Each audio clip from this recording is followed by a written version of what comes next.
안녕하세요. 저는 50대 후반에 접어든 한 집안의 장녀입니다. 제가 지금까지 살면서 항상 바라왔던 건 우리 가족의 행복이었습니다. 그거 하나 바라보고 앞만 보며 달려왔었죠. 그런데 생각지도 못한 복병이 저희 가족을 한순간에 무너뜨리게 되는 사건이 있었네요. 두 눈 뜨고 그냥 넘어가기에는 도가 지나친 것 같아 큰 결단을 내리게 되었습니다. 저에게는 어렸을 적부터 제 품에서 자라온 조카가 있어요. 막내 동생 내외가 예전에 교통사고로 둘 다 그 자리에서 세상을 떠나게 되면서 제가 조카를 키우게 됐었죠. 정말 제 자식처럼 모든 걸 쏟아부어 애지중지하며 키웠습니다. 그렇게 함께 지지고 볶으며 살다 보니 어느새 성인이 되었고 사랑하는 남자를 만나 결혼까지 결실을 맺을 수 있었네요. 사는 거 뭐 별거 있겠어요. 서로 상처 주지 않고 잘 살면 저는 그걸로 만족했었어요. 비록 제 조카와 사이가 젊은 나이였지만 저도 젊은 나이 때 결혼해서 서로 의지하며 잘 살아왔었기 때문에 그 길을 똑같이 밟아갈 거라 생각했었죠. 그런데 조카가 결혼 생활한 지 3년 차가 되었을 때 제 눈이 의심될 정도로 충격적인 광경을 목격하게 되면서 사건이 시작되었어요. 조카 사위인 김서방이 결혼을 했음에도 정신 나간 행동을 저지르고 있었고 그걸 본 저는 뒤를 바짝 쫓아갈 수밖에 없었어요. 정말 받아들이고 싶지 않았기 때문에 제 두 눈으로 보고도 믿기지가 않았죠. 하지만 믿고 싶지 않았던 장면은 모든 걸 확실하게 만들면서 제 가슴은 철렁 내려앉고 말았습니다. 선글라스를 착용하고 있던 저는 김서방의 뒤를 따라 음식점으로 따라 들어갔어요. 그리고 외간 여자와 서로 손을 맞잡으며 뜨거운 시선을 주고받고 있는 걸 건너편 테이블에 앉아 제 두 눈으로 확실하게 목격하게 되었네요. 핸드폰으로 조카 사이와 외간 여자의 모습을 전부 다 촬영하게 되었고 주고받는 대화까지 전부 제 귀로 듣고 있는데 너무 충격적인 대화라 물컵을 쥐고 있던 손까지 떨리고 있었습니다. 부모 없는 고아로 살아와서 인생을 잘 몰라. 그냥 나만 바라보며 살고 있는 쑥맥 여자라니까. 돈 빨아먹기 딱 좋은 여자지. 그래서 나한테는 언제 올 건데? 기다리는 것도 한계가 있는 거야. 애는 절대 만들면 안 되는 거 알지? 그럼 상황이 복잡해지잖아. 쓸데없는데 돈 나가는 거 나는 싫단 말이야. 정말 6개월 안에 확실하게 정리할 수 있는 거지? 당신이 왜 그런 여자랑 만나서 이런 불행한 삶을 사는지 정말 이해가 안 돼. 생각보다 돈이 많은 것도 아니고 그냥 매달 벌어오는 돈이 일정한데 그거 하나 보고 접근하지는 않았을 거 아니야. 확실히 뭔가 있는 거지? 나한테는 말해줘도 되잖아. 그 여자 왜 붙잡고 있는 건데? 내가 푼돈 먹겠다고 당장 이혼하지 않고 미련하게 이러고 있겠어? 다 이유가 있어서 그래. 그 사람 부모가 세상을 떠나면서 남겨둔 재산이 꽤 있었나 봐. 예전에 사업이 잘 돼서 하루가 모자랄 정도로 정신이 없는데 불행히도 교통사고가 나면서 두 분 다 그 자리에서 세상을 떠나게 되었지. 그리고 그 사람 부모의 재산을 큰 이모님이 가지고 계시다가 성인이 됐을 때 전부 다 돌려주신 것 같아. 그런데 꽤 큰 돈을 받은 것 같은데 끝까지 지갑을 열지 않으려 하네. 내가 그러니 화가 안 나겠어? 지금의 삶도 여유롭기 때문에 굳이 부모님이 돌아가시고 남겨둔 재산을 건들고 싶지 않다는 거야. 그래서 결심했어. 철저한 계획을 세워서 그 재산 내가 전부 다 한꺼번에 가져갈 수 있게 만들 거야. 그러니까 오빠만 믿고 조금만 기다려줘. 그럼 나 떼부자 되는 거야? 내가 보는 눈은 있는 것 같아. 오빠 처음 봤을 때 돈 냄새가 진동을 했다니까? 우리 최대한 서두르자. 충격적인 말을 듣게 된 저는 당장 김서방의 머리채를 잡아 버리고 싶었지만 제 두 귀로 들은 것들을 전부 다 확실하게 짚고 넘어가야만 했어요. 그동안 믿고 있었던 김서방에게 큰 거 한 방 맞은 것 같은 기분이었고 이 사실을 제 바로 아래 동생에게 전부 다 털어놓으면서 녹화해두었던 영상을 보여주었죠. 동생도 마찬가지로 경악을 하면서 김서방이 어떻게 그럴 수 있냐고 입을 다물지 못했습니다. 동생도 저와 똑같은 충격에 빠진 것 같아 보였어요. 저희는 침착하게 모든 일을 헤쳐 나가야만 했어요. 지금까지 살면서 어려움이 찾아왔을 때 항상 지혜롭게 처리하기 위해 서로 머리를 맞대고 해결해 왔었기 때문에 이번에도 역시 분명 저희 가족이 최소한의 피해로 김서방의 문제를 해결할 수 있을 거라 생각했었습니다. 저희는 이 사실을 알게 된 이후 김서방의 행동과 말투들에 대해 전부 다 필터링이 되었습니다.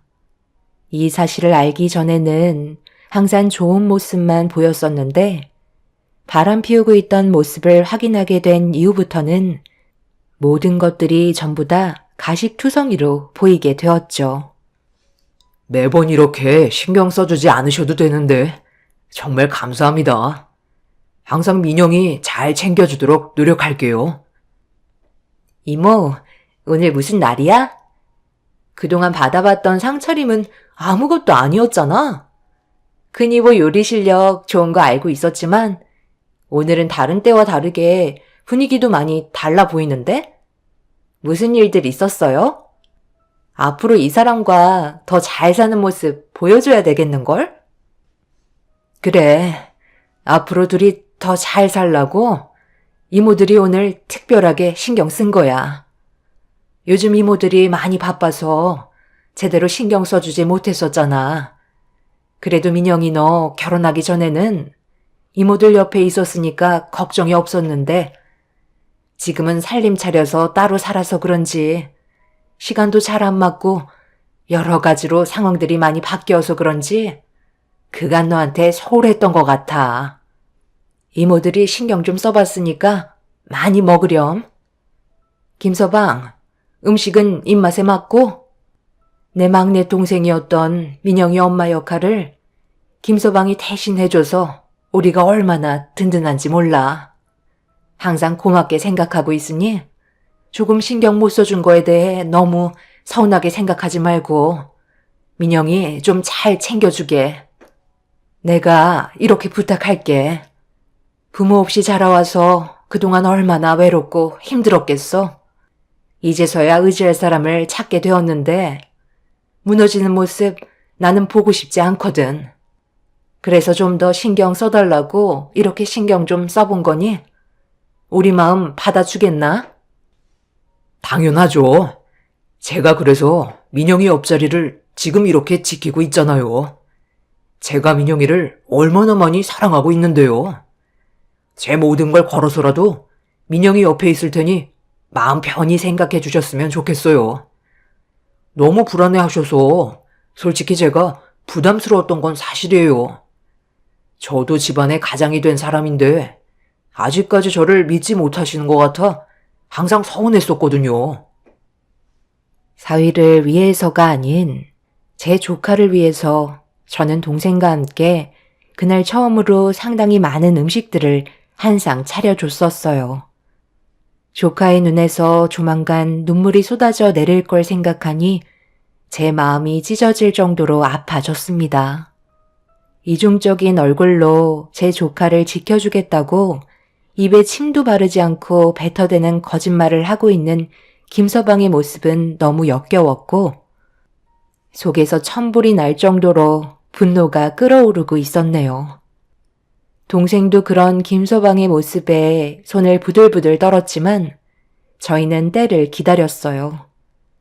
한 사람의 인생을 무너뜨리기 위해 저희가 가진 모든 걸 걸고 준비를 하고 있었습니다.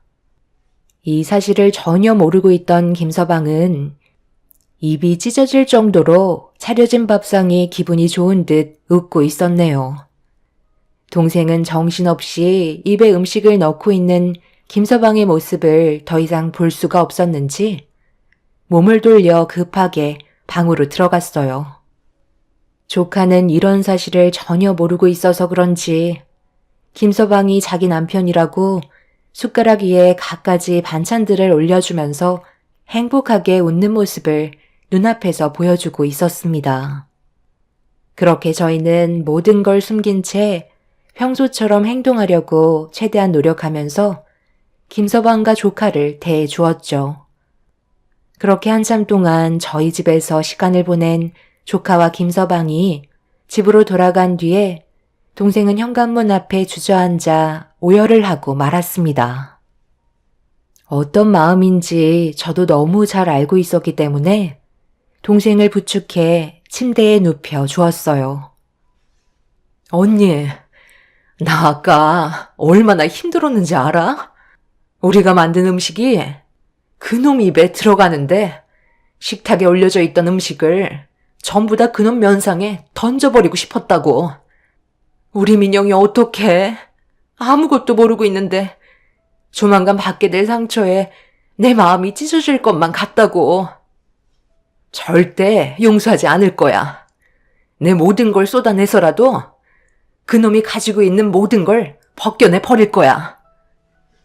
일단 진정 좀 해. 이 사실 우리만 알고 있는 거야. 힘든 거 알고 있는데 감정 조절 못하면 우리 가족들이 전부 다 알게 되잖아. 그러다 민영이 귀에 들어가기라도 하는 날엔 우리 계획은 전부 물거품이 되어버리는 거라고. 그러니 힘들어도 우리 조금만 참자. 나도 지금 이런 상황 견디기 힘들지만 그놈에게 복수할 날만 기다리고 있는 거야. 그때 우리의 모든 걸 쏟아내면 되는 거라고. 민영이 눈에 눈물을 흘리게 하면 그놈의 눈은 피눈물 흘리게 만들 거니까 조금만 견뎌내자. 동생은 한참 동안 눈물을 쏟아낸 뒤에야 집으로 돌아갔어요. 그날 이후 저희는 조카 사이의 모든 행동들을 전부 하나도 빠짐없이 보고받고 있었습니다. 금전적인 지출이 상당했었지만 저희에겐 그게 중요한 게 아니었어요. 그동안 제 딸처럼 키워왔었기 때문에 조카가 받은 상처보다 몇 배는 더 큰 상처로 되돌려주고 싶었네요. 그렇게 하나하나 증거물들이 쌓이면서 저희가 계획했던 일들도 하나둘 준비가 되어가고 있었습니다. 어느 정도 마무리가 되어갈 때쯤 조카한테 전화가 왔어요. 그런데 생각보다 조카 사이가 저희보다 빠르게 움직이고 있길래 일단 상황을 막는 게 좋을 것 같아 핑계를 대기 시작했죠. 이모, 나 이번 주말에 그이랑 함께 동해바다 보고 오기로 했거든? 이왕 간 김에 이모 필요한 거 있으면 돌아오는 길에 사오면 좋을 것 같은데? 뭐 필요한 거 있어? 작은 이모는 필요한 게 없다고 하던데 그래도 뭐 좀 사오는 게 좋을 것 같아서. 민영아, 이번 여행 꼭 가야겠어? 지금 작은 이모가 상황이 별로 좋지 않아. 나중에 시간 될 때 다시 가면 좋을 것 같은데? 작은 이모한테 무슨 일 생기기라도 한 거야? 저번에 식사 초대 받았을 때 작은 이모 표정도 안 좋아 보이던데 내가 괜히 오버하는 것 같아서 기분 좋은 날 분위기 망치기 싫어서 아무 말도 하지 않고 있었거든. 작은 이모한테 무슨 일 있는 거지? 그게 너희 작은 이모가 몸에 문제가 생겼어. 암이래. 그것도 췌장암. 그래서 최근에 병원에 다녀왔는데 의사가 서둘러 항암 치료받길 권하고 있어. 너한테 이런 말 해주기가 상당히 껄끄러웠고 작은 이모도 너한테 말하지 말라고 걱정시키고 싶지 않다고 나한테 부탁하길래 그동안 말을 안 하고 있었거든. 췌장암이라는 게 암 중에서도 고치기 힘든 병인가 봐.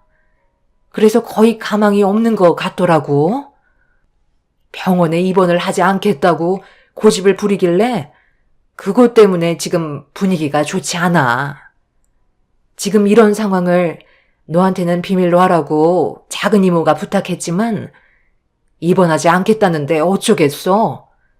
너한테 얘기해서라도 입원하는데 설득시켜야지.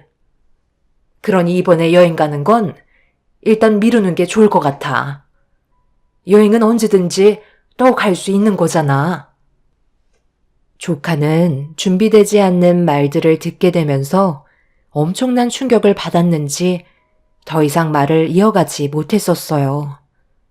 바로 동생 집으로 가겠다는 조카와 전화를 끊은 뒤 급하게 동생에게 전화를 걸어 저도 모르게 했던 거짓말에 대해 설명을 하면서 돌발 상황을 대처할 수밖에 없었어요. 동생은 갑자기 자기가 최장암 판정을 받은 환자로 연기를 해야 해서 당황스러워했지만 조카가 여행을 떠나지 않게 할 수 있는 방법은 이게 최선이었습니다. 김서방을 미행하면서 알게 된 사실은 상간녀와 대화를 주고받았을 때 강원도 여행을 가는 날이 범행을 저지르는 날이라는 걸 알 수 있었습니다. 그래서 저희도 발빠르게 움직이려 했었는데 조카 사이가 먼저 움직이려 하고 있길래 일단 강원도로 떠나지 않게 하기 위해서는 이게 최선의 방법이었네요. 그렇게 조카는 제 동생이 있는 집으로 출발을 하게 되었고 저도 급하게 움직이기 시작했어요. 그렇게 모두가 한자리에 모여 슬퍼하고 있었지만 단 한 사람, 김서방만 지금의 상황에 불만을 가지고 있었는지 표정 관리가 되지 않고 있었어요. 아무래도 계획에 차질이 생겼으니 당연히 기분이 좋지 않았겠죠. 저는 더 이상 시간 끌 필요도 없고 조카의 안전을 위해서 모두가 한자리에 모였을 때 그동안 준비하고 있던 계획을 터뜨리기 위해 조카의 손을 잡으면서 눈물을 쏟아내었습니다. 민영아, 내가 너한테 이런 부탁하는 게 정말 염치 없지만 지금 너희 작은 이모가 집안 사정이 너무 안 좋아. 그래서 병원에 입원하기가 어려운 상황이야. 항암 치료받는데 돈이 꽤 드는 거 알고 있지? 그런데 이번에 작은 이모가 운영하던 사업도 무너지는 바람에 꽤 많이 빚이 생겼어. 원래 얼마 전에 식사 초대했을 때 그때 얘기하려 했는데 너한테 피해 주는 건 아닌 것 같아 결국 말을 할 수가 없었지만 지금 상황이 너무 안 좋아져서 어쩔 수 없이 얘기해야 될 것 같아. 내 막내 동생이었던 너희 엄마가 남기고 간 재산 있잖아. 그게 좀 필요할 것 같은데 미안하지만 이모를 위해서 도와줄 수 있겠니? 당연히 그렇게 해줄 수 있죠. 작은 이모가 다시 예전처럼 건강한 몸으로 회복이 될 수 있다면 내가 가진 전부도 드릴 수 있어요. 잠깐만. 그게 당신 나랑 한마디 상의도 없이 그게 무슨 말이야? 그 많은 재산을 치료하는데 전부 다 사용하겠다는 거야? 췌장암은 항암 치료를 받아도 완치 판정을 받기 힘든 암이라고. 민영이를 키워주셨더라도 이건 아니지 않아요? 이건 그냥 돈을 버리는 거나 마찬가지라고요. 나는 집안의 가장이고 당신 남편으로서 이건 반대할 수밖에 없을 것 같아. 내가 벌어서 모은 돈도 아니고 부모님께서 남겨두신 재산이야. 지금까지 사용하지 않고 가지고 있었던 건 혹시 모를 일들을 위해서 허튼 데 쓰지 않고 있었던 거라고. 당연히 필요한데 사용하는 건데 당신이 왜 하지 말라고 막아서는 거야? 나는 당신 남편이야. 다른 것도 아니고 돈 문제인데 당연히 개입할 수밖에 없는 문제라고. 우리 앞날에 꼭 필요한 돈을 희망 없는 곳에 투자하고 싶지 않아. 어차피 췌장암 걸리면 가망이 없다는 거 당신도 주변에서 많이 들어와서 알잖아. 부모 없이 자라와서 판단이 잘 안 서는 거야? 당신은 나를 믿어야 되는 거라고. 만약 그 돈을 항암 치료하는데 전부 사용하겠다면 내 말을 무시한다고 생각하고 당신이랑 정리하겠소. 한두 푼도 아닌데 지금 그걸 전부 다 쏟아붓겠다는 게 말이 된다고 생각해? 조카 사위가 반대하는 말이 끝나기도 전에 민영이는 사위의 얼굴에 손을 올려 붙였어요. 실망한 듯한 눈빛으로 자기 남편을 바라보고 있었습니다. 조카는 사위한테 한치의 고민도 하지 않고 자기가 내린 결정에 반대하겠다면 갈라설 마음도 있다며 더욱더 강하게 나왔어요. 지금까지 저와 동생이 조카를 친딸처럼 키워왔기 때문에 저희를 부모로 생각한 거나 다름없었죠. 그래서 조카는 사위의 반대 입장을 강하게 거부 의사를 밝혔습니다. 그렇게 되자 순식간에 분위기는 안 좋아졌고 저도 어느 정도 분위기가 고조된 걸 확인한 이후에 제가 그동안 모아두었던 증거 자료들을 전부 다 꺼내 놓았어요. 무작정 조카한테 사위가 바람 피운다고 말했다면 분명 그에 따른 상처가 너무 컸겠지만 어느 정도 사위한테 안 좋은 감정이 들어간 상태에서 왜 반대를 하고 있는지 이유를 알게 된다면 아무런 준비가 되어 있지 않은 채 받는 상처보다 덜할 것 같아 이런 식으로 계획을 꾸미게 된 거였죠. 그래서 1차적으로 사위 앞에서 상간녀와 함께 나누었던 녹음된 내용을 들려주었고 그때부터 사위의 안색이 안 좋아지기 시작했습니다. 사위가 강원도로 여행을 떠나려고 했던 이유는 사고사로 위장해 조카가 물려받은 재산을 갈취하려는 계획이 들어가 있었고 자기 남편에게 안 좋은 감정 상태로 이런 사실들을 듣게 된 조카는 화가 머리끝까지 올라왔는지 사위의 멱살을 잡은 채 난리를 치기 시작했습니다. 그리고 그동안 조카 외에 상간녀와 만남을 가졌던 모든 증거물들을 사위 앞에 던져 보이면서 앞으로 피눈물 나는 인생을 선사해 주겠다며 그 자리에서 핸드폰을 들어 전화를 걸었습니다. 그리고 잠시 뒤 초인종이 울렸고 현관문을 여는 순간 조카 사위는 경악을 하고 말았네요. 너 지금 이게 뭐 하는 짓이야? 내가 가지고 있는 이 모든 것들이 전부 다 뭐냐고? 나한테 결혼 허락해달라고 애원하더니만 이런 끔찍한 일을 저질러? 네가 지금 무슨 일을 저질렀는지 알아? 그냥 단순히 바람만 피우고 끝난 게 아닌 새아가가 가지고 있는 재산을 갈취하기 위해 범행 계획을 세웠기 때문에 그것만으로도 범죄의 성립이 된다고. 철저한 범행을 저지르려고 강원도에 인적이 드물고 CCTV도 없는 곳에 몇 번이나 상간녀와 찾아간 건 치밀한 계획을 세우려고 연습했다는 거잖아. 그것만으로도 너는 벌써 죄목이 무거워진다는 거 몰라? 당장 무릎 꿇고 손이 발이 되도록 빌거라. 그렇지 않으면 내가 널 경찰서로 끌고 갈 거야. 너도 그렇고 그 여자도 감옥에서 몇 년 살고 나오는 게 중요한 게 아니다. 앞으로의 인생에 네가 저지른 이런 행동들이 꼬리뼈처럼 따라 붙을 거라고.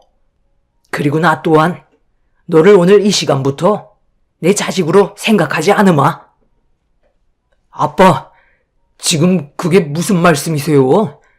제가 공경에 처해 있으면 당연히 도와주셔야죠. 저는 아빠 아들이잖아요. 절대 콩밥 먹고 싶지 않아요. 그리고 지금까지 바람 피운 거 외에 아무것도 하지 않았는데 그게 범행으로 인정된다는 건 말도 안 된다고요. 자기 잘못을 인정하지 않고 오히려 큰 소리를 치기 시작하자 사부인께서 사위의 뺨에 손을 올려붙였고 사돈어른께선 사태 심각성을 전혀 모르고 있다며 그 자리에서 부모의 손으로 경찰에 신고를 하게 되었네요. 그리고 사돈분들은 자식을 제대로 키우지 못한 부모 잘못이라며 저희 앞에서 무릎을 꿇고 용서를 빌며 죄에 대한 처벌은 받게 할 거라고 사과를 하셨습니다. 그렇게 경찰을 기다리고 있을 때 사위한테 전화 한 통이 왔어요.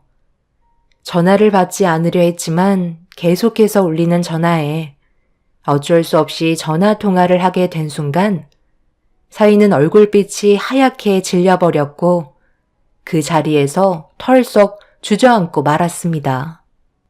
저희는 사위가 다니고 있는 회사의 대표에게 그동안 사위가 저지른 행동들에 대한 증거물 전부를 퀵으로 보내줬었고 그걸 전달받은 대표가 충격을 받았는지 그 자리에서 해고를 통보했습니다.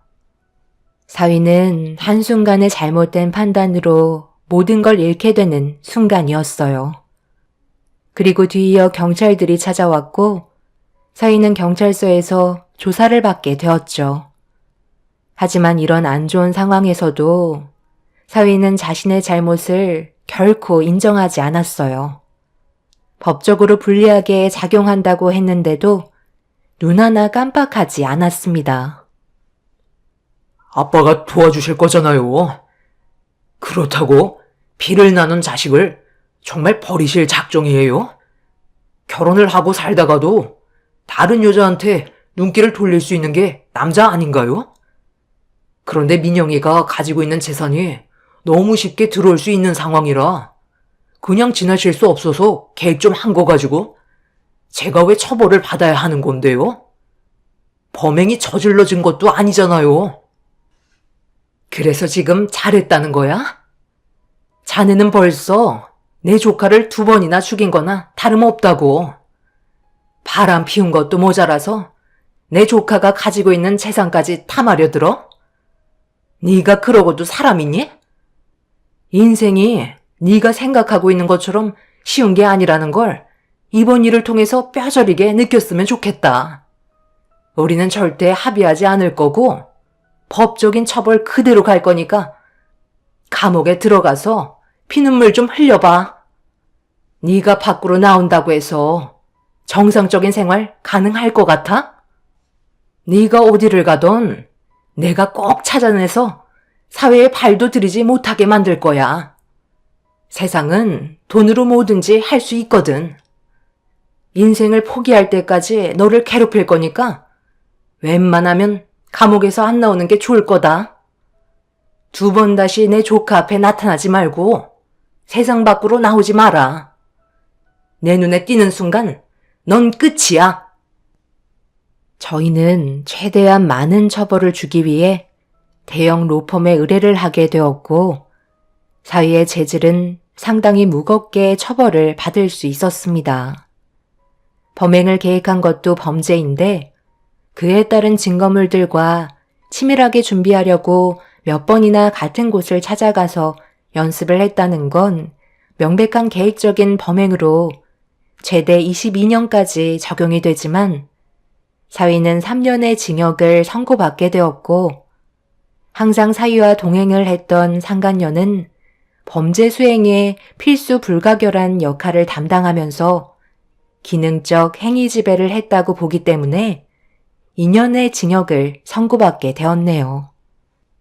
그렇게 모든 상황이 정리가 된 이후 조카는 생각보다 빠르게 회복이 되었고 지금은 정상적인 생활을 하고 있습니다. 만약 제가 조카 사이에 바람 피우는 장면을 목격하지 않았다면 지금쯤 조카는 저희 곁에 함께하지 못했겠죠. 생각만 해도 정말 끔찍한 순간이었네요. 조카는 동생이 췌장암이 아니라는 것만도 감사하게 생각한다며 자기를 구해줘서 감사하다고 눈물을 보였습니다. 사람은 겉모습만 보곤 알 수 없다고 하더니 정말 그 말이 맞는 것 같아요. 처음 사위가 인사하러 왔을 때 정말 착해 보였고 제 조카만 사랑해 줄 거라고 생각했었는데 저희가 모르는 이중적인 모습에 너무 큰 충격에 빠졌었습니다. 조카가 회복이 빨라 저희도 지금은 안심이 되지만 그놈이 감옥에서 나와 분을 품고 또 다른 문제를 일으키는 건 아닌지 그게 좀 걱정이 되긴 하네요. 사돈 어른께서 제가 걱정하고 있는 문제들은 신경 쓰이지 않게 안에서 해결한다고 하셨지만 그래도 불안한 마음은 떨쳐낼 수가 없네요. 그놈이 감옥에서 나오기 전에 어떻게 대처해야 할지 고민입니다. 여러분들께서 앞으로 저희 가족이 어떻게 행동하면 좋을지 의견 주시면 정말 많은 도움이 될 것 같네요. 제 사연 들어주신 분들 감사합니다. 안녕하세요. 저는 인천에 살고 있는 30대 초반 여자입니다.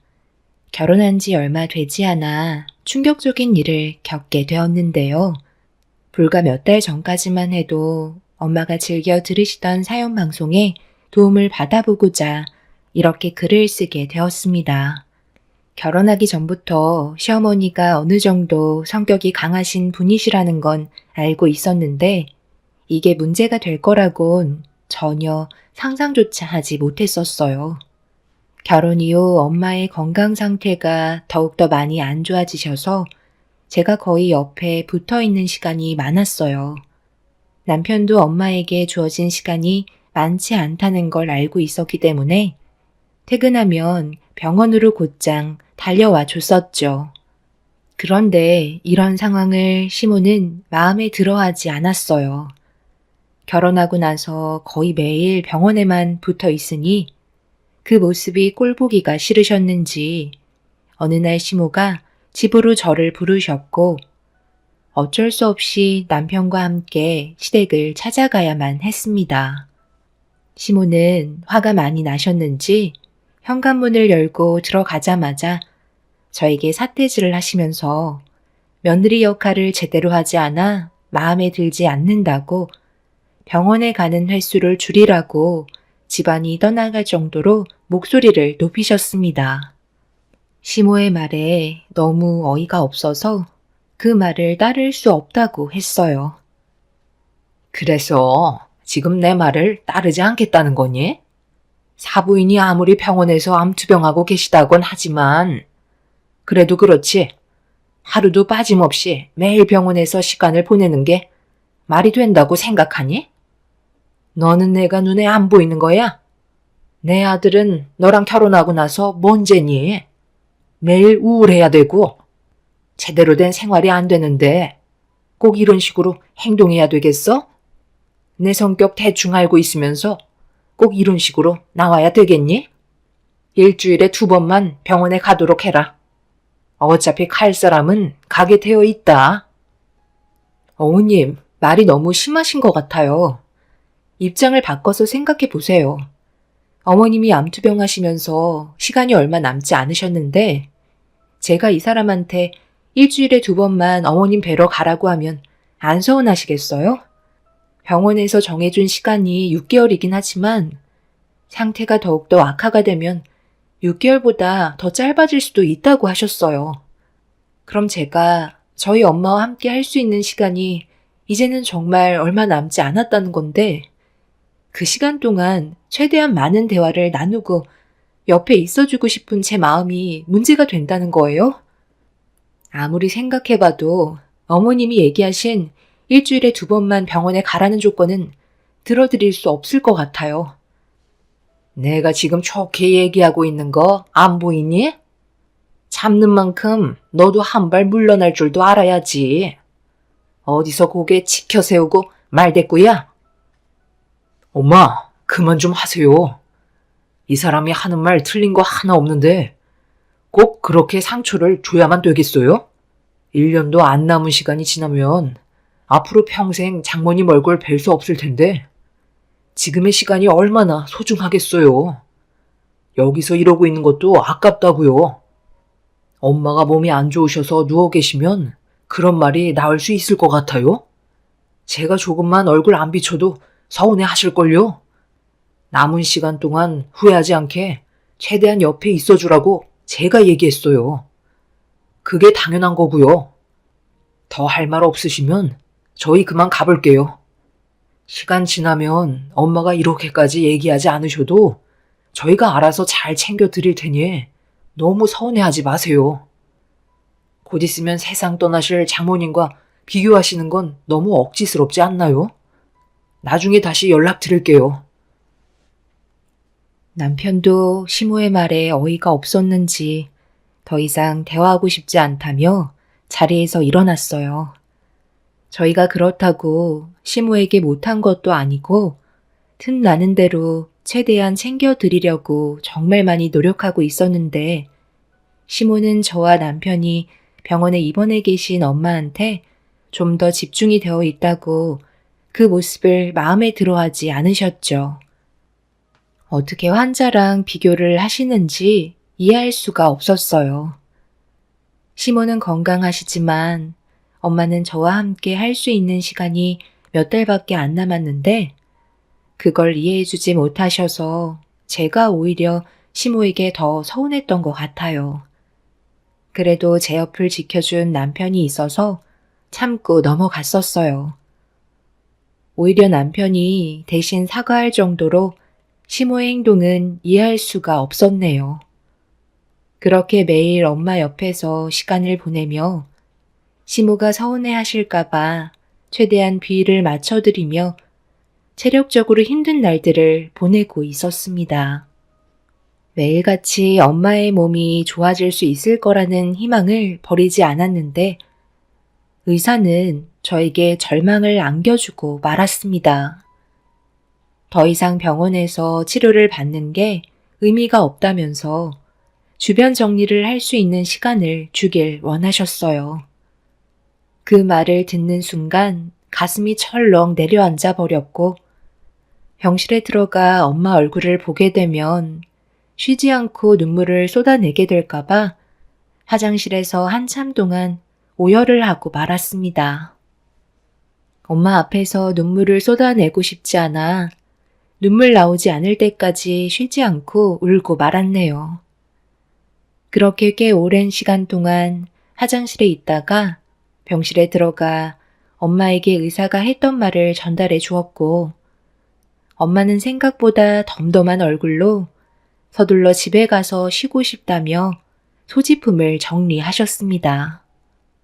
남편의 도움을 받아 그동안 병원에서 생활했던 짐들을 전부 차에 옮겨 실은 뒤 친정으로 돌아와 정신없이 집안 청소와 함께 물건들을 정리하고 있는데 시모에게 전화가 왔어요. 그날 시모가 저녁 한 끼 하자고 약속을 잡으셨는데 엄마의 퇴원 수속 때문에 까맣게 잊고 있었고 시모는 식당에서 남편과 저를 기다리고 있었습니다. 워낙 정신이 없어서 깜빡하는 바람에 시모에게 상황을 설명한 뒤 엄마한테 상황을 설명드리고 서둘러 식당으로 향하려는데 시모는 화가 많이 나셨는지 오지 말라는 한마디 하시고 전화를 끊으셨어요. 남편과 제가 시모에게 몇 번이나 전화를 걸어봤지만 시모는 받지 않으셔서 상황이 안 좋아질까봐 서둘러 식당으로 갔는데 시모는 이미 자리에 안 계셨죠. 결국 시댁에 들어가니 시모가 붉어진 얼굴로 고개를 돌리고 계셨습니다. 어머님, 죄송해요. 아까도 말씀드렸지만 오늘 엄마가 병원에서 퇴원을 하셨거든요. 그래서 정신없이 움직이다 보니 깜빡하고 말았어요. 지금이라도 저희 나가서 외식해요. 기분 많이 상하셨어요? 다음부터는 이런 일 없도록 할게요. 내가 아무리 생각해봐도 이건 정말 아닌 것 같거든? 시애미를 어떻게 생각했으면 나를 이렇게까지 무시하는 거야? 정신없어서 까맣게 잊고 있었다는 말이 지금 내 앞에서 나오니? 안 되겠다. 내일부터 내 집에서 생활하도록 해라. 출가외인이라는 말도 있잖아. 사부인이 퇴원수속 밟으셨으면 알아서 잘 지내시겠지.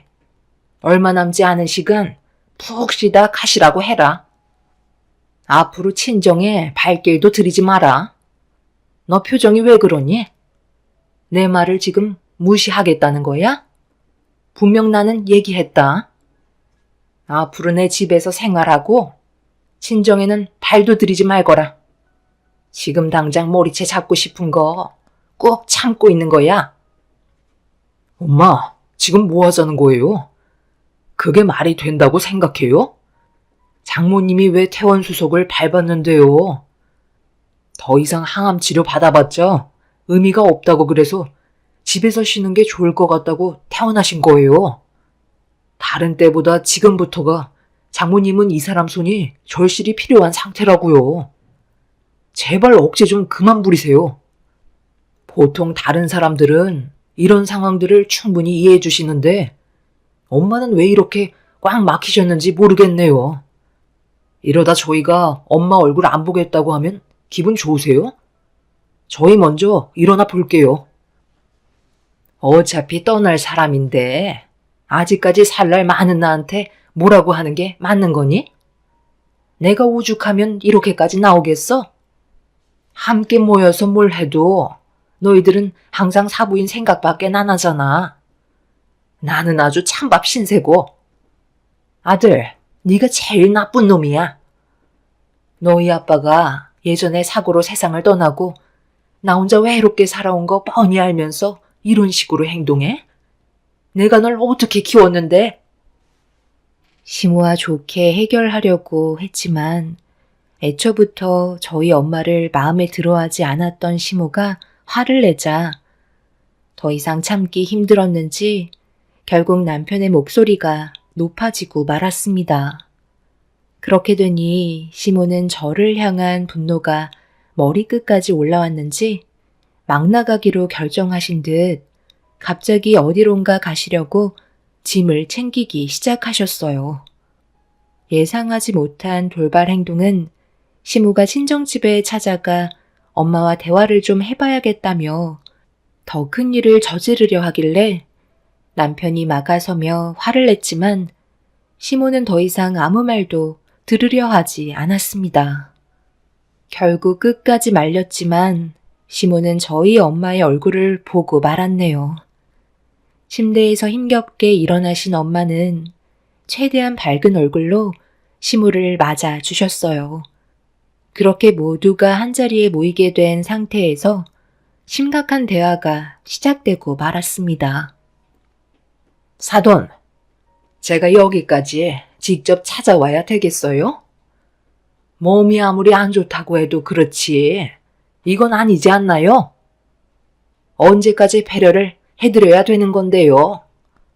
그래도 가시는 시간 얼마 남지 않았다고 해서 최대한 참고 넘어가려 했는데 애들을 얼마나 힘들게 부려먹었으면 나와 있던 약속을 까맣게 잊을 수가 있는 거죠? 병원에서 더 이상 치료가 힘들다고 했다면서요. 그럼 이제 그만 애들 좀 놔주시고 마음의 준비를 하시는 게 좋지 않겠어요? 사돈이 이런 식으로 행동하시고 세상 떠나시면 제가 며느리를 좋게 대할 수 있을 것 같아요. 앞으로 저희 집에서 살기로 했으니 사돈도 이제 제 아들과 며느리 보고 그만 오라고 했으면 좋겠네요. 언제까지 질질 끌며 명줄을 잡고 있을 건데요. 얼마 남지 않았다면서 생각보다 꽤 오랜 시간 버티고 계시잖아요. 저도 애들 앞에서 얼굴 붉히고 싶지 않으니까 이 자리에서 딱 얘기해 주세요. 정말 죄송합니다.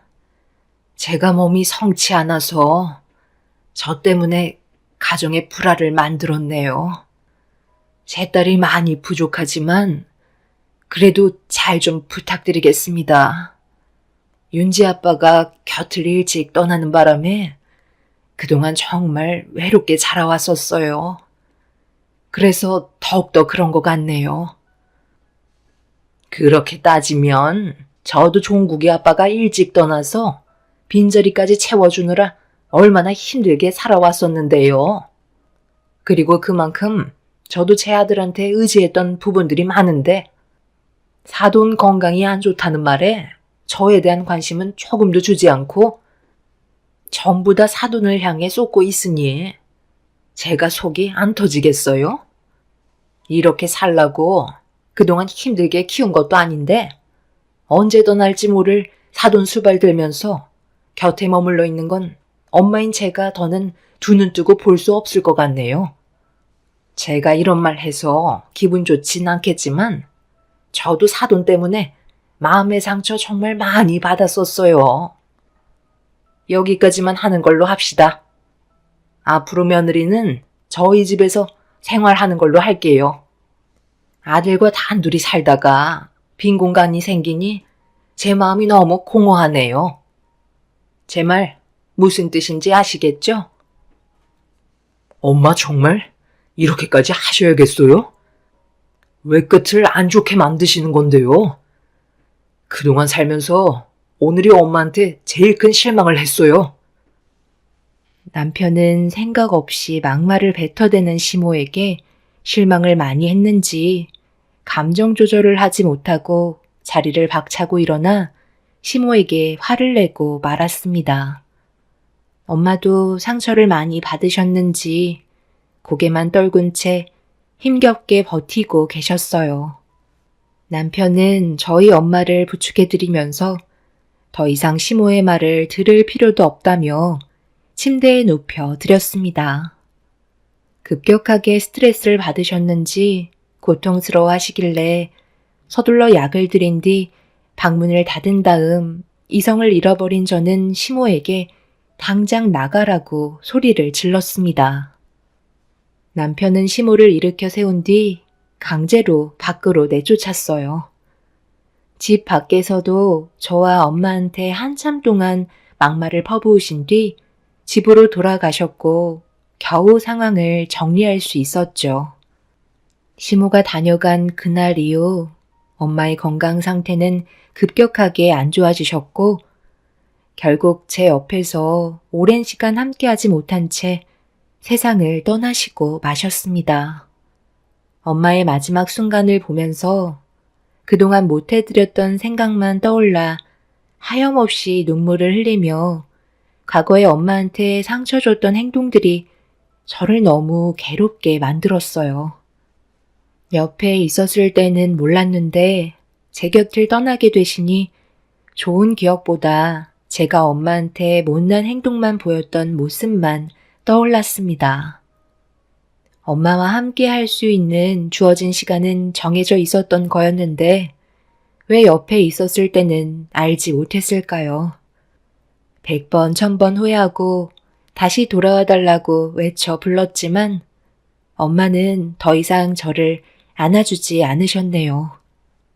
그렇게 맨정신이 아닌 상태에서 엄마의 장례를 치르고 있는데 이 소식을 들은 시모가 늦은 저녁이 되어서야 장례식장에 모습을 나타냈어요. 저는 이미 정상이 아니었기 때문에 시모를 보자마자 엄마가 일찍 세상을 떠나신 게 전부 시모의 탓인 것 같아 그동안 참아왔던 감정을 터뜨리고 말았습니다. 장례식장이 떠나갈 정도로 소리치며 엄마가 세상 떠난 게 전부 다 시모 탓이라고 목이 터져라 화를 냈네요. 이게 왜 내 탓이니? 갈 때가 됐으니까 간 것뿐인데 내가 명을 재촉했다는 건 너무 억지 아니야?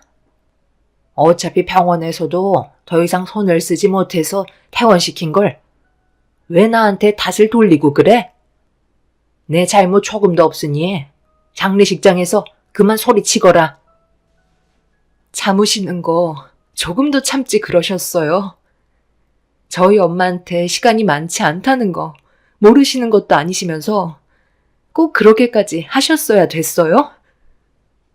저희 엄마가 편히 눈을 감으셨겠냐고요. 저는 오늘 이 시간 이후로 어머님의 며느리를 하지 않겠어요. 그래서 지금 나랑 인연을 끊어내기라도 하겠다는 거니? 갈 사람은 어차피 가게 되어 있는 건데 끝까지 가보자는 거야? 시모도 더는 화를 참기 힘드셨는지 얼굴을 붉히시며 저에게 쉬지 않고 막말을 퍼부으셨어요. 결국 장례식장은 난장판이 되었고 남편은 시모와 저를 말리면서 안 좋은 상황을 수습하려 했지만 둘 다 이성을 잃어버린 터라 남편으로는 역부족이었습니다. 그렇게 엄마 영정사진 앞에서 몸싸움이 벌어졌고, 시모와 저는 더 이상 좋은 관계로 발전할 수 있는 건 아무것도 없었습니다. 서로에게 상처를 주기 위해 막말을 주고받던 도중, 시모는 저희 엄마가 세상 떠난 목숨값인 부의금으로 시댁 집안을 리모델링 해야겠다면서 갑자기 부의금함에 있던 돈 봉투를 전부 다 꺼내어 시모의 가방 안에 집어넣기 시작했어요. 엄마, 지금 뭐 하시는 거예요? 한두 살 드신 것도 아니면서 왜 애들처럼 행동하세요? 가방 이리 돌려주세요. 너 보고 온 사람들도 있는데 내가 왜 이 돈을 돌려줘야 하는 건데?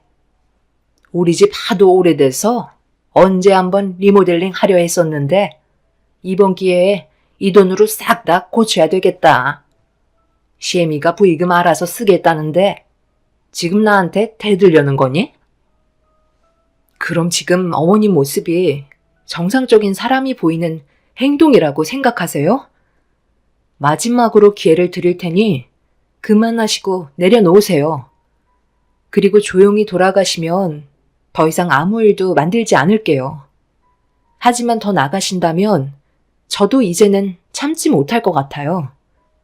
끝까지 갈 테니까 그때 가서 후회하지 마시고 그만 부의금 내려놓으세요. 예, 너 정말 웃긴다. 그렇게 나온다고 내가 꼬리 내릴 줄 아니? 여기 있는 부의금 전부 다 털어서 오래된 집 좀 리모델링 하겠다는데 며느리가 그 정도는 해줄 수 있잖아?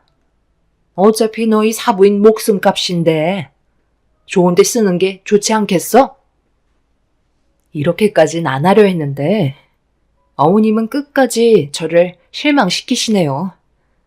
오늘 이 시간 이후 이 사람은 어머님과 인연 끊게 될 거예요. 저는 휴게실에서 5단으로 된 문서함을 시모 앞에 쏟아내었고 바닥으로 수많은 서류가 펼쳐지자 떨어진 서류를 남편이 확인한 순간 온몸을 부들부들 떨기 시작했어요. 시모는 경악을 하며 그 자리에서 벗어나기 위해 도망치려 하자 남편이 뒤쫓아가서 들고 있던 서류를 보여주면서 어떻게 된 거냐고 소리치자 시모는 남편 앞에 무릎을 꿇고 눈물을 흘리면서 용서를 구했어요. 하지만 그냥 넘어가기에는 너무 큰 사건이라 시모를 용서할 수는 없었습니다. 시모는 엄마의 몸이 좋지 않다는 걸 알게 된 이후부터 남편과 저 몰래 엄마에게 따로 접근하고 있었어요. 그리고 강제적으로 계속해서 엄마한테 생명보험에 가입하라며 시모가 알고 있는 보험사가 불법적으로 가입을 해줄 수 있다고 끊임없이 설득을 하고 있었습니다. 그런데 엄마가 시모의 조건을 계속해서 거절하자 화가 나셨는지 이해할 수 없는 행동들을 보이셨고 저희는 시모가 저희 엄마한테 왜 그렇게 못되게 행동하셨는지 알지 못해 속만 끓고 있던 거였어요. 시모는 자식들을 위해서라도 보험 가입을 해야 된다면서 엄마를 시도 때도 없이 괴롭히자 서둘러 입원을 하셨고 제가 옆을 지키고 있게 되자 쉽게 접근하지 못한 시모는 속만 끓고 있게 된 거였네요. 바닥에 떨어져 있던 수많은 보험 서류들과 그리고 그 사이에 녹음기 하나도 그때의 상황을 생생하게 알려주는 충격적인 대화 내용이 담겨 있었습니다. 시모는 엄마에게 온갖 막말을 퍼부으셨었죠. 그래서 지금 보험 가입을 안 하겠다는 거예요? 그래도 어느 정도는 머리가 있을 줄 알았는데 완전 앞뒤가 꽉 막힌 사람이네. 내가 알고 있는 보험사 직원이 생명보험 지급받을 수 있게 조작해서 가입시켜줄 수 있다고 하는데 그걸 왜 마다하시는 거예요? 제가 눈을 감고 생명보험금이 들어온다 한들 나중에는 모든 게 밝혀질 텐데 그렇게 되면 제 딸과 사이가 곤란해질 거 아니에요. 그리고 제 입장이 뭐가 되겠어요? 세상 떠나서까지 욕보이고 싶지 않네요. 생명보험금 없어도 지금 애들 잘 지내고 있습니다. 그래서 끝까지 보험 가입을 하지 않겠다? 그럼 내가 앞으로 며느리한테 어떻게 할 것 같아요? 시집살이가 뭔지 보여줘야 가입하시겠어요? 사돈은 세상 떠나면 그만이지만 남아있는 며느리는 저에게 온갖 시련을 다 겪어야 하는데 편히 눈 감으실 수 있겠어요? 좋게 웃으면서 서류 넘겨드릴 때 사인하세요. 괜히 제 입에서 막말 나오면 저도 불편하고 사돈도 많이 불편하지 않겠어요? 목숨값으로 우리 가족들 잘 먹고 잘 살겠다는데 그만 고집 부리고 사인하세요. 10장을 주던 100장을 주던 원하시는 대로 해드릴 수 없으니 이제 그만 찾아오셨으면 좋겠네요. 당장 나가주세요. 시모와 엄마가 나눈 대화는 저와 남편에게 너무 큰 충격을 안겨주었고, 시모는 화가 머리끝까지 올라온 남편에게 변명을 늘어놓기 시작했어요. 하지만 이미 시모의 잘못된 행동은 주워 담을 수 없었습니다. 거기에 또 하나 알게 된 사실은 시모가 엄마처럼 몸이 좋지 않은 사람들에게 똑같이 접근해서 보험사 직원과 함께 보험금을 뒤에서 챙기고 있었다는 걸 엄마와 대화를 나누면서 걱정하지 않아도 된다며 지금까지 그렇게 해왔다고 시모의 범행을 전부 다 밝히고 있었습니다. 그래서 지금 어쩌려고? 경찰에 신고라도 하게? 나는 다 너희들을 위해 계획한 거밖에 없었다고. 왜 내 말을 못 믿는 거야?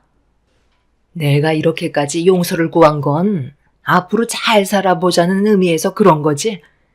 세상 떠난 사돈에게 보험 가입시키려고 접근한 점에 대해 용서를 구한 게 아니라는 거야.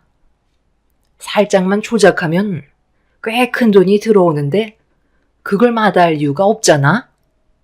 한두 번 해본 것도 아니고 지금까지 걸리지 않고 잘 살아왔는데 그게 뭐가 두렵다는 건지 내 속을 얼마나 많이 뒤집었는지 아니? 그래서 지금 엄마의 행동이 합당하다는 거예요? 잘못됐다는 걸 알면서도 걸리지 않았으니까 계속해서 몰래 해왔다는 거잖아요. 그런데 이제 어쩌죠? 제가 전부 다 알아버렸고 자식 입장에서 엄마를 안 좋은 길로 계속 걸어가게 하는 건 용납할 수가 없겠어요. 그래서 지금 나를 콩밥이라도 먹이기라도 하겠다는 거야? 아들, 엄마가 이 나이에 교도소에 들어갔으면 좋겠어?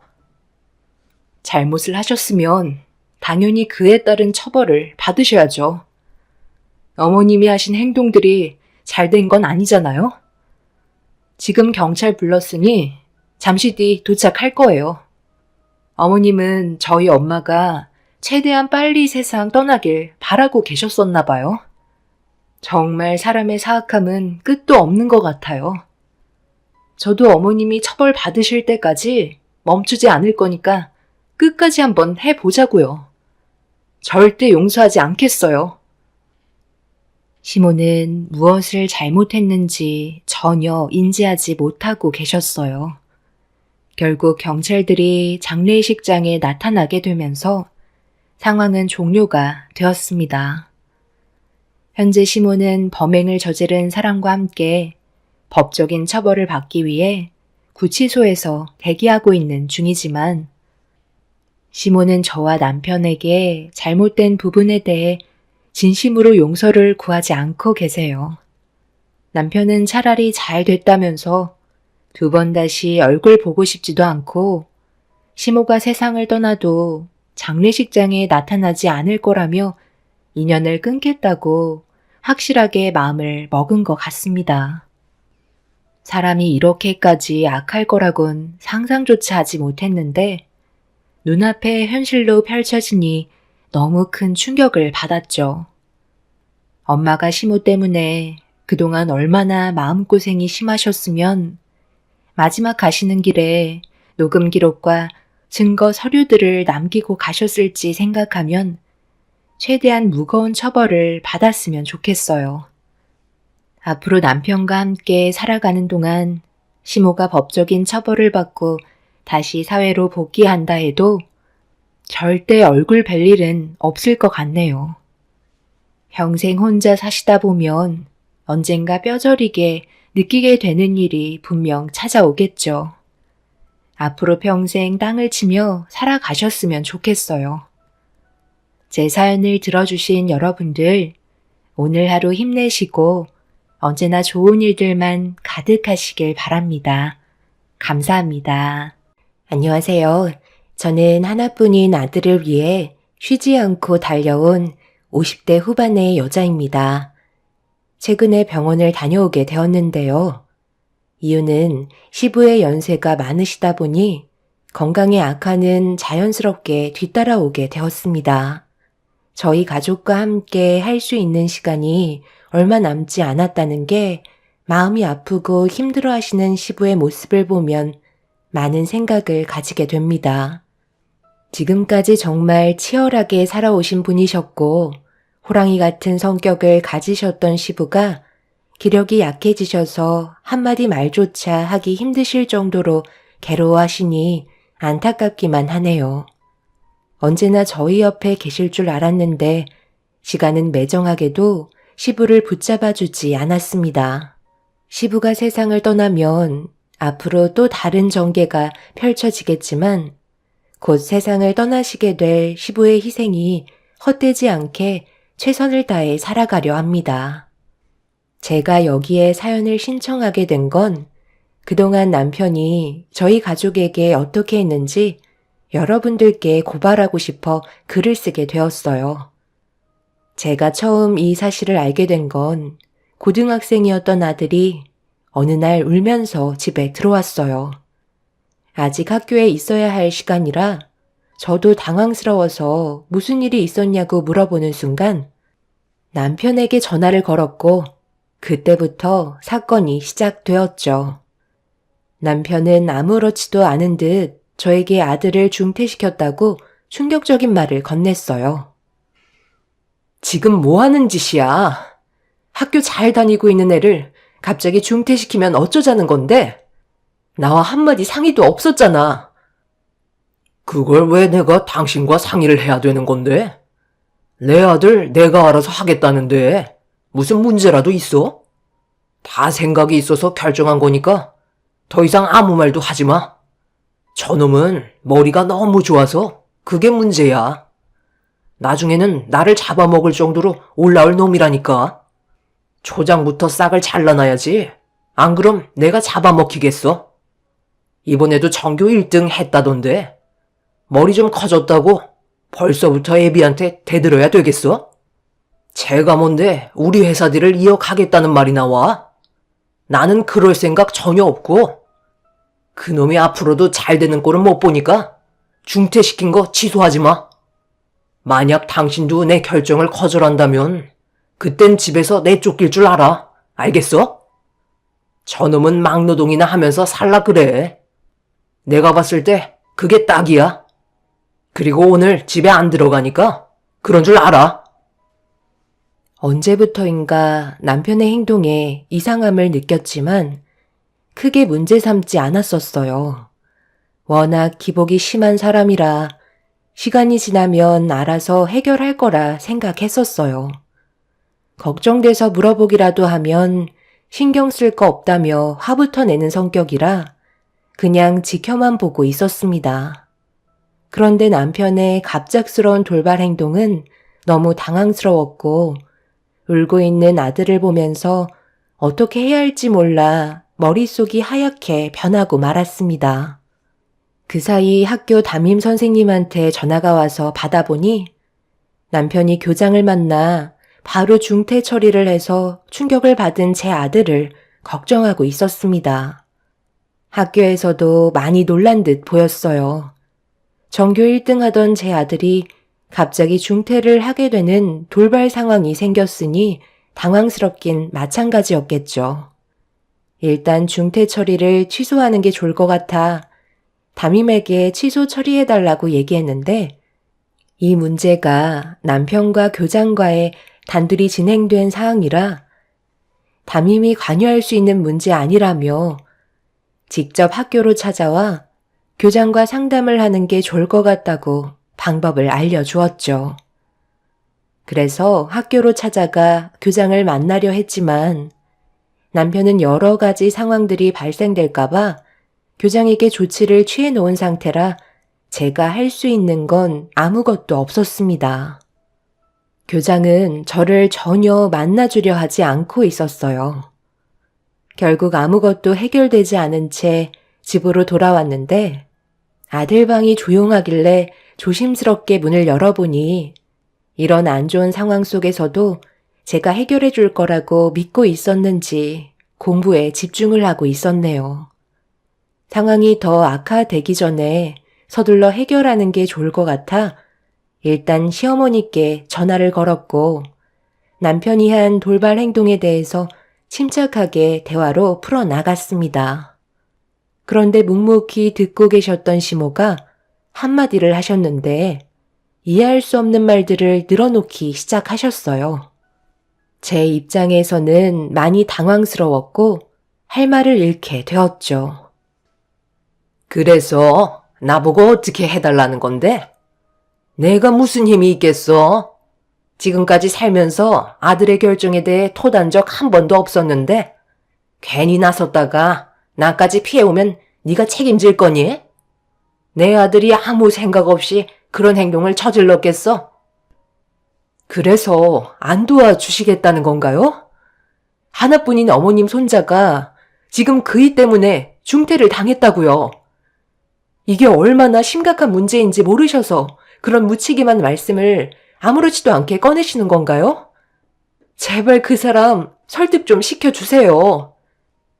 나는 싫다. 내 손까지 넘어오게 하지 마라. 그리고 손자가 많던 적던 아들 말 안 들었다가 집안 난리 나는 걸 보고 싶지 않으니까 그냥 현실을 받아들이거라. 아니면 검정고시 보던가. 찾아보면 방법은 많이 있잖니? 괜히 일 크게 만들지 마라. 지금 그 말씀이 가족을 위한 길이라고 생각하시는 건 아니시죠? 어머님 정말 실망이네요. 다시는 연락하지 않겠어요.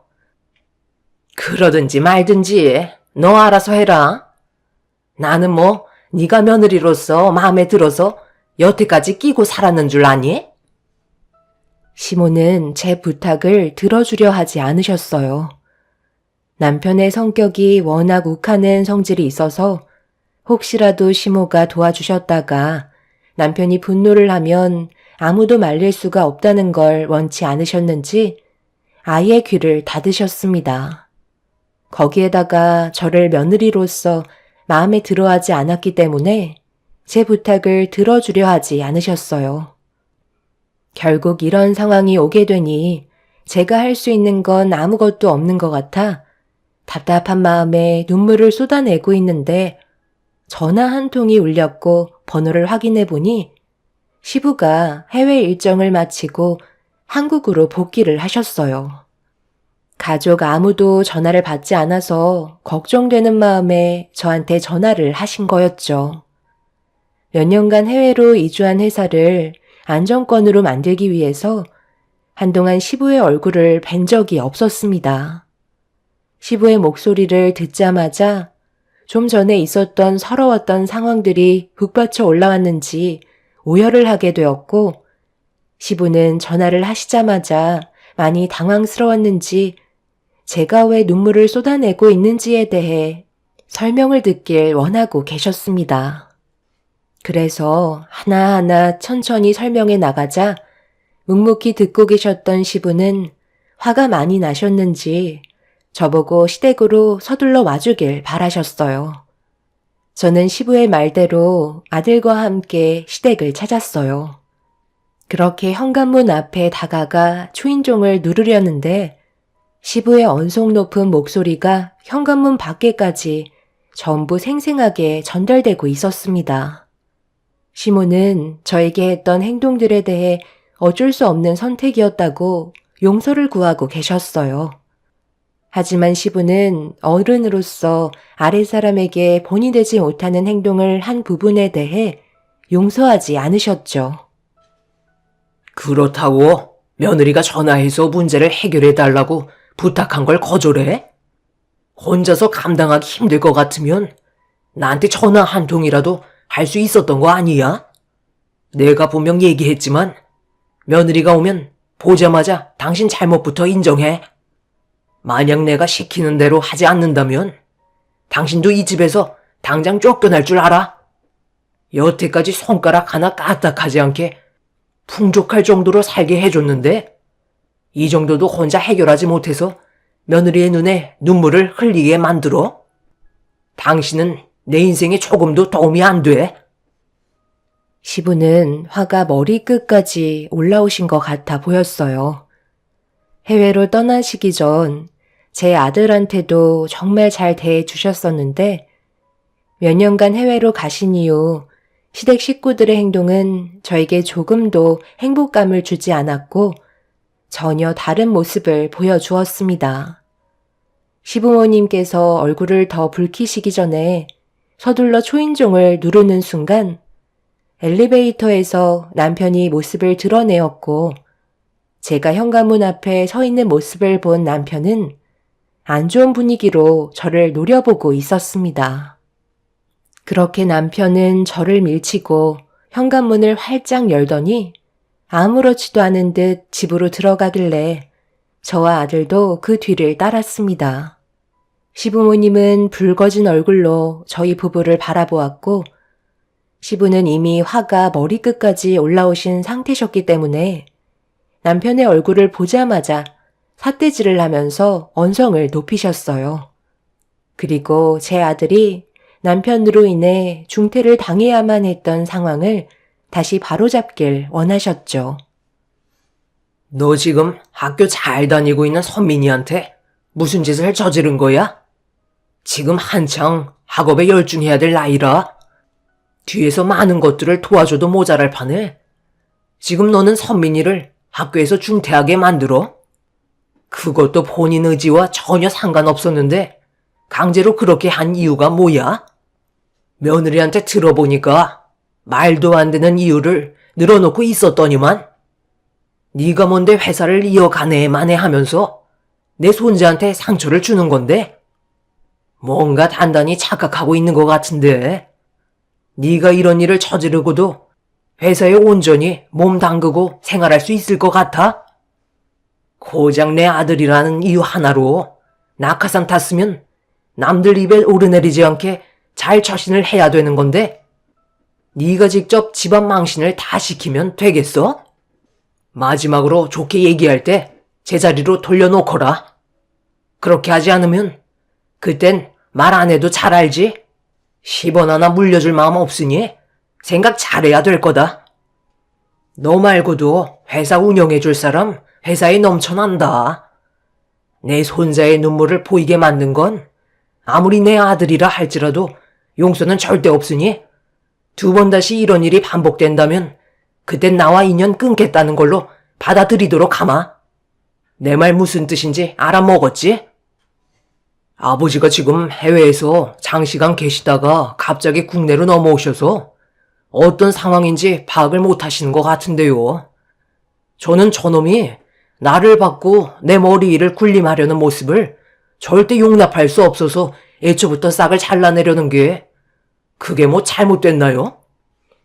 남편과 시부는 한참 동안 얼굴을 붉히며 목소리를 높였어요. 남편은 자기 아들을 중퇴시켰으면서 자신이 뭘 잘못했는지 전혀 모르고 있었습니다. 그런 상황 속에 시부는 최대한 감정을 억누르려고 많은 노력을 하셨어요. 결국 남편은 자신이 손해보게 될 일들이 훨씬 많다고 판단했는지 결국 아들의 중퇴 문제를 철회하게 되었고 그렇게 상황은 정리가 될 수 있었습니다. 그날 이후 시부와 남편의 관계는 더욱더 안 좋아지게 되었지만 시부는 그래도 당신 아들이라고 더 이상 이 상황에 대해 문제 삼지 않으셨어요. 많이 참고 계시다는 걸 느낄 수 있었습니다. 저 또한 시모와 더욱더 안 좋은 감정 상태를 이끌어가게 되었죠. 아들은 다시 학교를 다닐 수 있게 되었지만 문제는 여기서 끝이 나는 게 아니었어요. 아들의 학교 문제는 시작에 불과했고 제 눈앞에 또 다른 충격적인 일들이 펼쳐지기 시작했죠. 어느 날 아들과 단둘이 오래간만에 밖에서 외식을 하기 위해 시내로 나섰는데 저와 즐겁게 대화를 나누며 걷고 있던 도중 아들이 갑자기 걸음을 멈추고 한 곳을 주시하며 바라보고 있길래 고개를 돌려 그곳을 본 순간 눈앞에 펼쳐진 광경에 충격을 받고 말았습니다.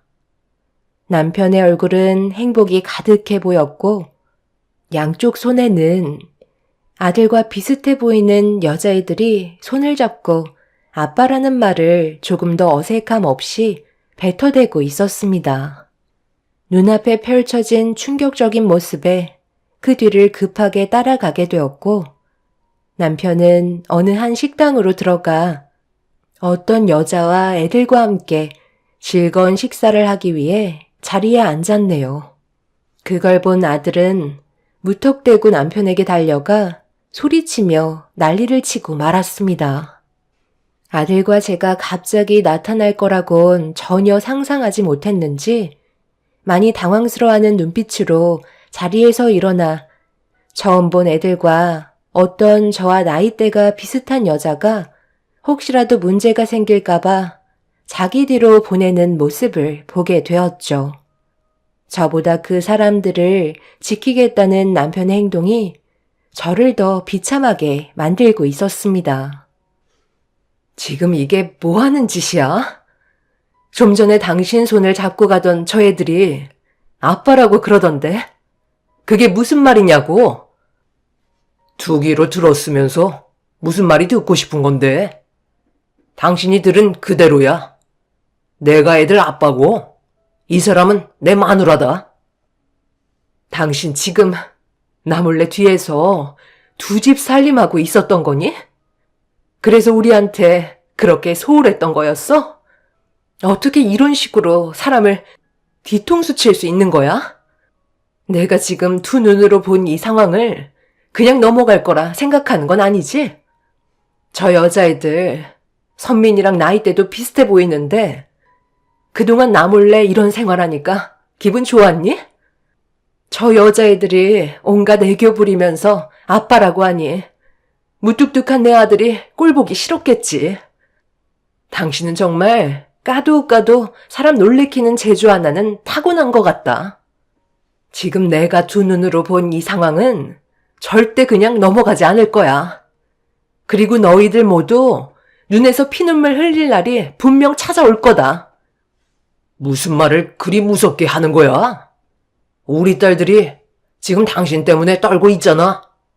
어차피 모든 사실을 알았는데 화낼 필요가 뭐가 있어? 그냥 현실을 받아들여. 이왕 이렇게 된 거 여기서 결정 짓는 것도 나쁘지 않겠네. 이제 나랑 그만하자. 솔직히 나도 두 집 살림하는 거 그동안 쉽지 않았거든.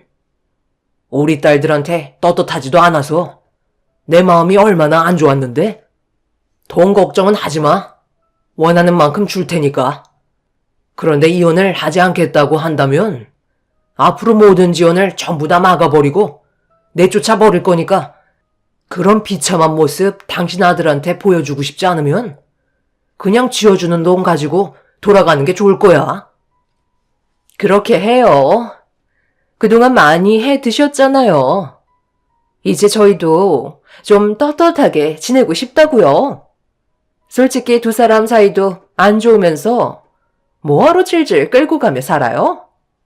그냥 이혼하자는 것도 아니고 돈 주겠다는데 나 같으면 바로 위자료 받고 각자 살 길 갈 것 같네요. 첩주제에 지금 내 앞에서 뭐라고 짓거리는 거야? 내가 아직까지 이성의 끈을 놓지 않고 있는 것만도 감사하게 생각해. 한 번만 더 선 넘는 행동하면 머리들 전부 다 뽑아 버릴 줄 알아.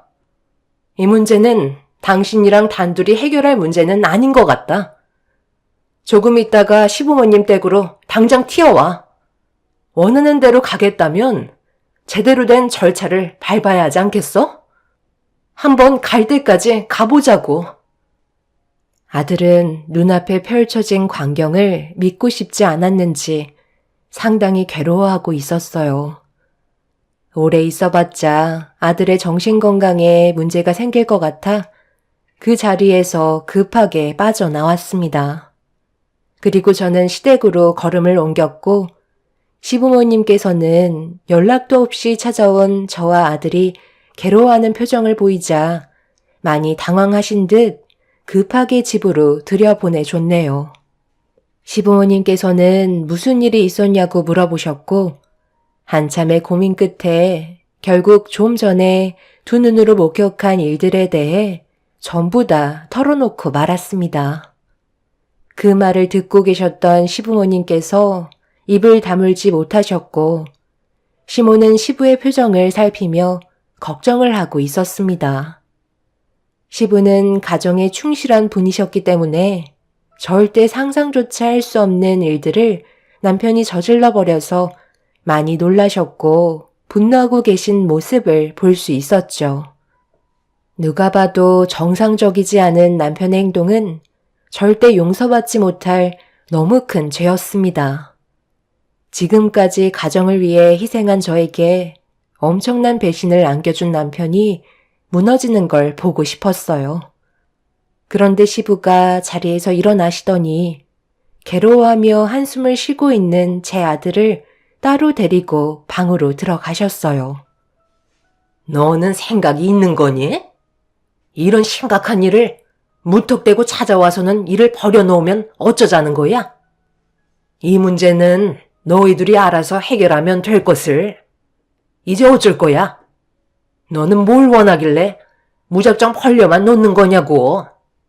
저번에 선민이 중퇴 문제 때문에 너희 시아버지가 지금 내 아들을 얼마나 펴르고 있는지 아니? 네가 눈치도 없고 하는 짓들이 마음에 안 드니까 내 아들이 다른 여자와 두 집 살림을 했던 거다. 내조도 잘하고 여우 같은 짓 좀 해야 남자들이 우리에서 튕겨나가지 않는 건데 너는 기도 너무 세고 집안의 가장을 떠받들 생각은 하지 않고 잡아먹을 생각만 하고 있으니 내 아들이 온전히 집에 머무르겠냐고. 어머님이 저희 부부 사이를 얼마나 잘 아신다고 그러세요? 지금까지 단 한 번도 그 일을 위해서 안 한 일이 없었어요. 하지만 그이는 저에게 항상 부족한 점들만 얘기하며 가정부 취급만 했었다고요. 이런 상황 속에 제가 뭘 더 할 수 있겠어요? 가족을 위해 쉬지 않고 달려온 저에게 고생한다는 말 한마디 해준 적 없고 하나부터 열까지 전부 다 지적만 하는 그런 인간한테 제가 뭘 더 해줄 수 있냐고요.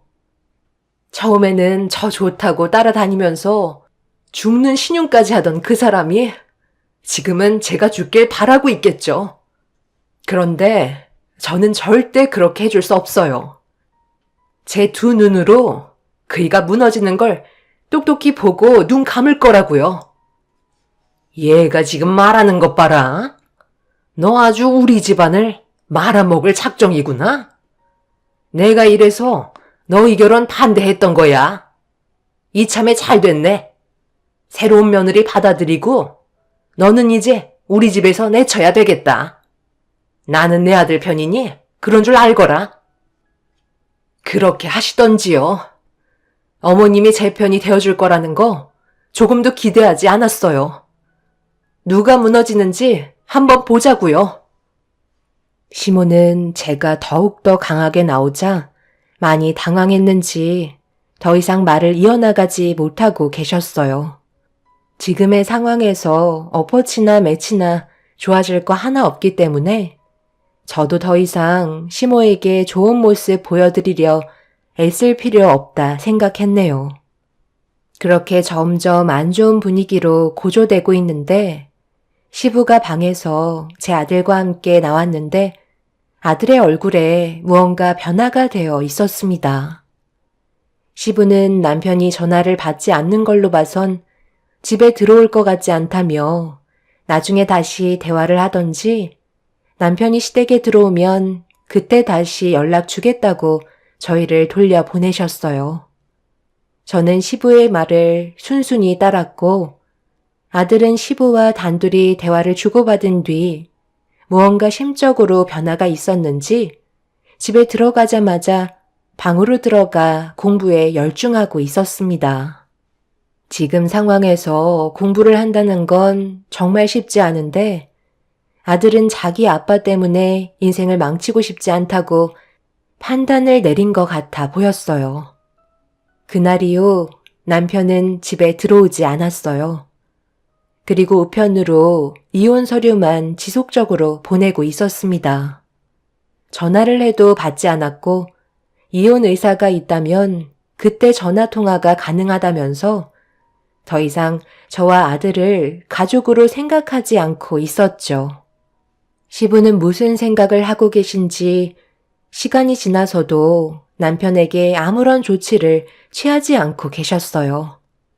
분명 어떠한 액션을 취해 주셔야 하는데 남편은 어느 때보다 잘 지내고 있는 듯 보였습니다. 아들에게 시부와 무슨 대화를 나눴냐고 물어봤지만 나중에 설명드리겠다며 공부에 방해가 되지 않게 도와달라고 부탁하길래 더 이상 아무것도 하지 않았습니다. 그렇게 시간은 계속해서 흘러갔고 어느덧 아들은 고등학교를 졸업하고 대학 생활까지 끝마치게 되었네요. 저 또한 아들의 앞날이 밝아지길 원하고 있었기 때문에 성공하는 날까지 숨죽이며 언젠가 찾아올 때를 기다리며 이를 갈고 있었습니다. 남편은 자기 핸드폰 프로필 사진에 제 아들이 아닌 혼의 자식인 두 여자애들과 함께 찍은 걸 배경 사진으로 올려둔 걸 확인할 수 있었어요. 분명 제 아들도 확인했을 텐데 아무 말도 하지 않는 모습을 보니 마음이 좋지 않았습니다.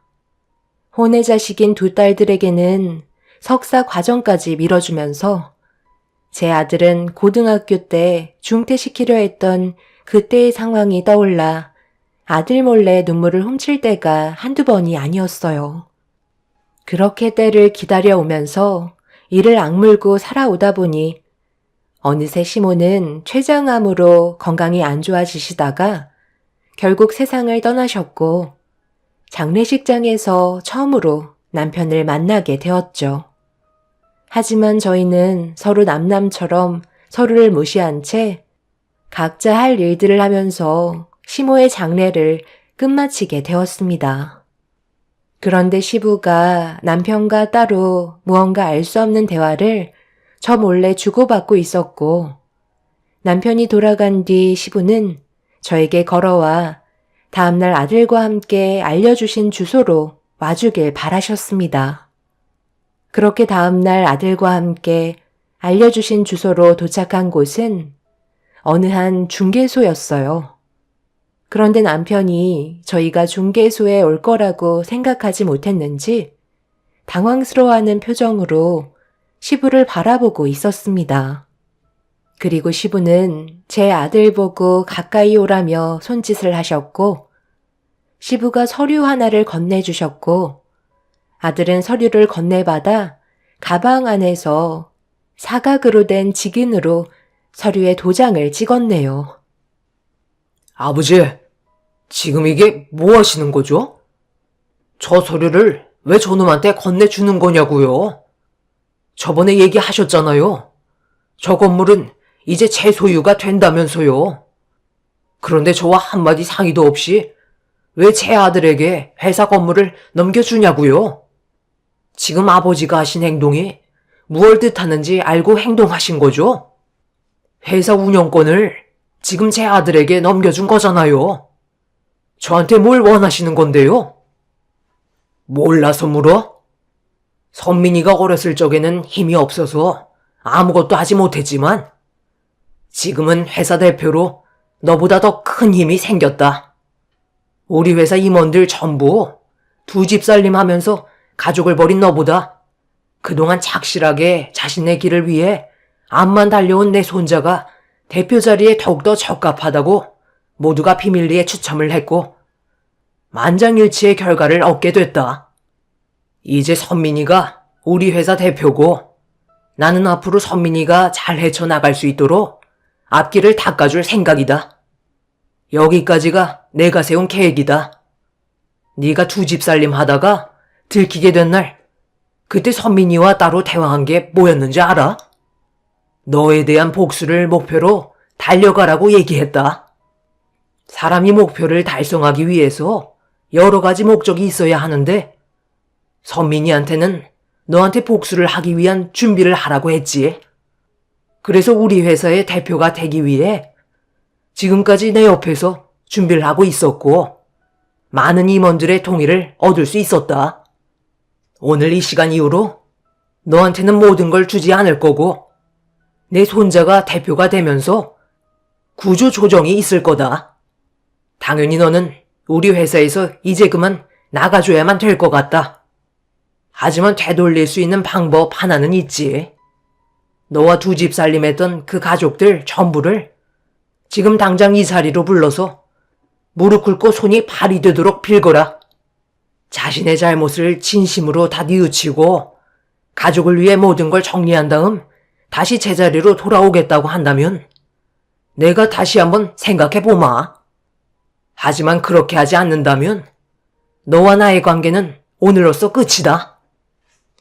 시부는 마지막으로 기회를 주셨지만 남편은 시부의 기회를 발로 걷어차며 자기가 꾸린 두 집 살림하던 가족들과 함께 지내면 된다고 남편은 되려 큰소리 치더니 중개소를 뛰쳐나갔네요.